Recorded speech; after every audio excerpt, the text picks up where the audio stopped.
Hello students. So in the previous session we have discussed about the basic principle of thermocouple, that is Seebeck effect and various other effects, that is Peltier and Thomson effects, and after that we have discussed the thermoelectric laws. So in this session we will discuss about the construction of thermocouples, where we will cover different types of materials used for the construction of thermocouple and comparison of different types of thermocouples and its advantages and disadvantages. So, as we know that the basic principle of thermocouple is based upon Seebeck effect.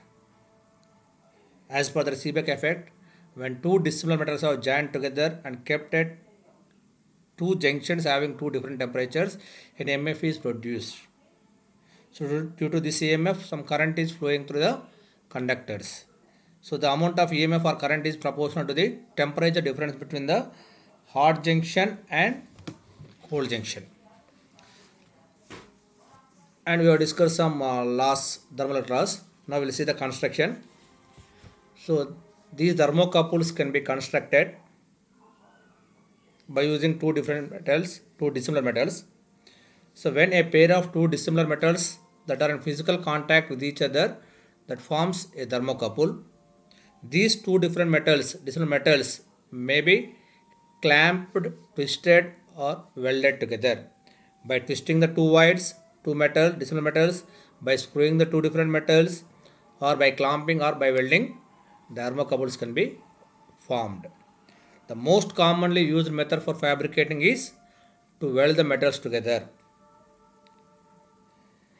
Generally, for measurement of temperature in a moving fluid medium, the open element type is usually protected with a sheath.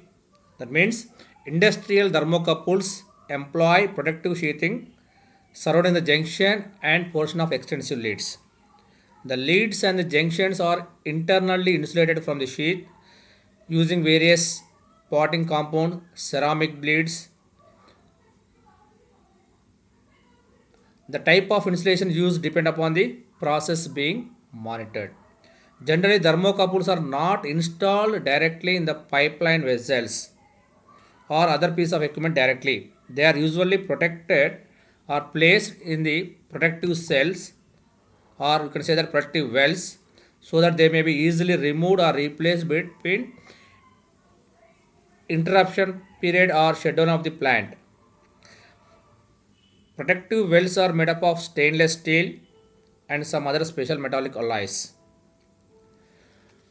Okay, so what type of materials we have to use for construction of thermocouple? Generally, as we know that two dissimilar metals can be used, but the choice of materials for thermocouples is depending upon the some factors.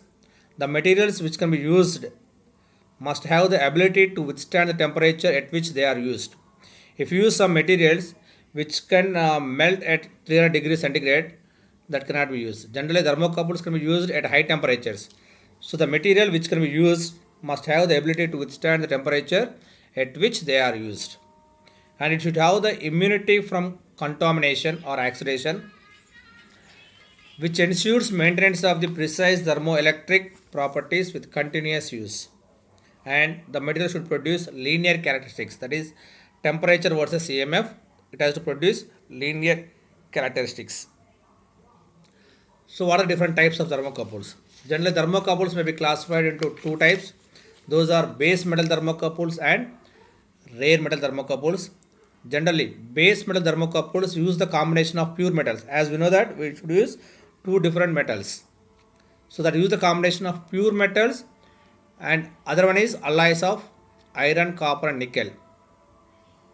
So one metal is pure metal, other one is alloy of metals. So these are used for temperature up to 1450 degree Kelvin. So most practically these thermocouples are used as they are sensitive, cheaper, and they provide linear characteristics. And only one limitation is that is having lower operating rates compared to rare metal thermocouples because of their low melting point. That means as the temperature increases, that maybe the materials may melt. That's why the operating range is somewhat low compared to rare metal thermocouples. Whereas rare metal thermocouples use the combination of pure metals and alloys of platinum for temperature up to 2000 degrees Kelvin. Whereas they use the combination of pure metals and tungsten, rhodium and molybdenum for temperatures up to 2000 degrees Kelvin. So there are different types of thermocouples. Now we will see the characteristics of these thermocouples. So as we told that base metal, it is a combination of pure metal as well as some alloy. So now we will see these actually thermocouples can be classified, or we can say that different types: T type, J type, K type, E type. These falls in base metal type, whereas S type, R type are falling in rare metals. So as I told that base metal is a combination of pure metal and alloy. So generally T type is a combination of copper, which can be taken as positive wire, and other wire is constantan, which is nothing but it is an alloy of nickel and copper. Constant is nothing but it is an alloy of nickel and copper, where 40% nickel and 60% is copper approximately.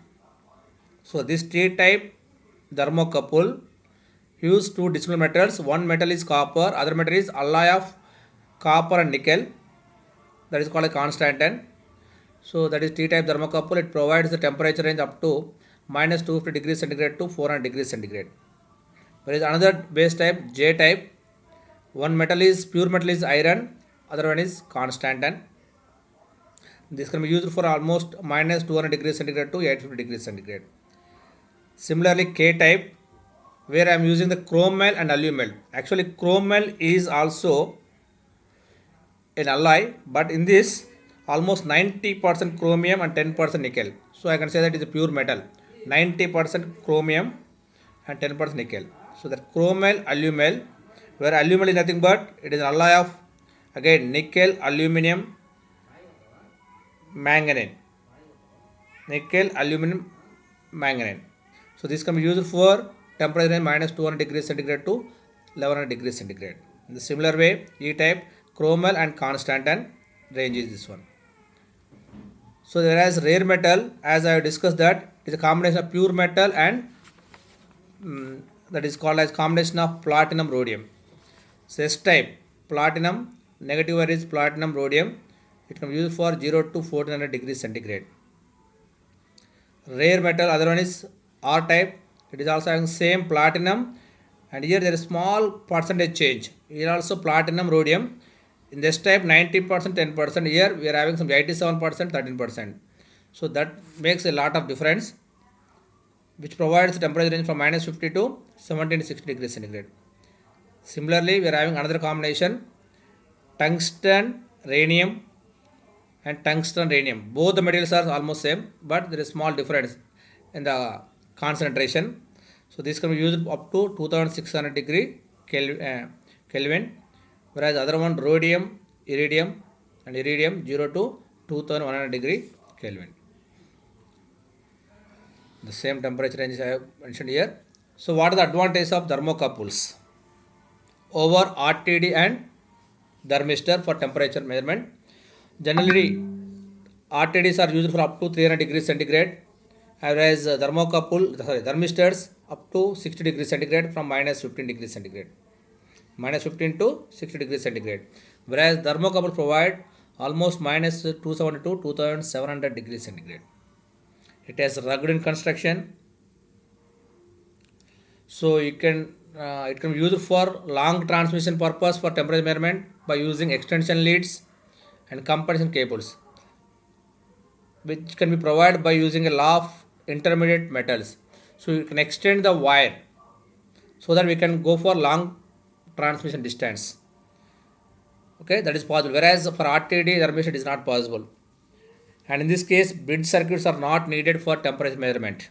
Whereas RTD thermistor requires some Wheatstone bridge. And compared to RTD, response speed is high. We can easily provide or we can easily make calibration, and there is a good reproducibility. Again I mentioned long transmission distance, so it can be adaptable to a variety of readout or control devices. Accuracy is quite good, cost is also less. Therefore, these are the advantages. Whereas disadvantages, output voltage is very less in order of microvolts. So that we require some amplification. And as we already discussed that due to some Peltier effect, there is a change in temperature at the cold junction. So that we require some compensation for any deviation in the reference junction. There is chance of stray voltage pickups.